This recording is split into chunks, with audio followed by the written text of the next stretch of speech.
બધું બનાવીએ છીએ. સાહેબ આ કલા પાકિસ્તાનમાં હતી, આ લોકો ત્યાંથી પાકિસ્તાનમાંથી માઇગ્રેટ કરીને આવ્યા, એ પછી આ કલા અહીંયા એમણે જીવન કેટલાનું થાય? આ સાહેબ 30,000 નો. Very good. અને સાહેબ આ એવોર્ડ માટે બનાવ્યો હતો, પણ પછી શું કર્યું પછી? કમિટીમાં લાગ્યો નહીં, લગભગ એવું છે. જો કાપડ પણ જાતે બનાવ્યો, આ જે સિલાઈ સ્ટિચિંગ છે એ પણ હાથે જાતે કરીને, આ ભરતકામ પણ હાથે જ કર્યો છે. આમાં કોઈ મશીનનું કામ નથી.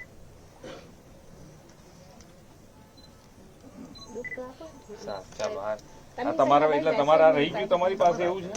આ કિંમત કોઈ લેતું નથી એવું છે? નહીં, આ મેં આ એવોર્ડ માટે મૂક્યો હતો, પણ પણ પછી સક્સેસ ના થયો એટલે કઈ નહીં, પણ કોઈ બજારમાં આ મુકાય તો લે છે ખરા એટલે કિંમત નું એમ ના, હજી તો નથી મૂક્યો. અહીંયા જ આપણે પેલો જ લઈ આવ્યા છીએ. તમારે બજારમાં મૂકવાનું છે? તમે લઈ લેશો, મજામાં નથી મૂકો. સારું. સ્વાગત. હા, નહીં તમે વેચી શકશો, એનો માર્કેટમાં તો મુકાય ને, વેચવાનું તો હશે ને બેન? હા, મૂકી શકાશે. હા. હા, વેચાણ તો તો થશે. સાહેબ કહે છે કે વેચી શકાય ને, હા, વેચી શકાય. તમે રાખો, એમના સારા ગ્રાહક મળી જશે. ના, ના, સારું. પછી અમને આમાં નેશનલ એવોર્ડ પણ નાક મળ્યો પડવાનો હોય છે. તો લઈ લેજો. સર આમનો માન્ય પ્રધાનમંત્રી સાહેબે પણ સન્માન કર્યું છે ગ્રુપનું, અને માન્ય દેસાઈ પણ સાહેબના ઘરે ધન્યવાદ. ભલે.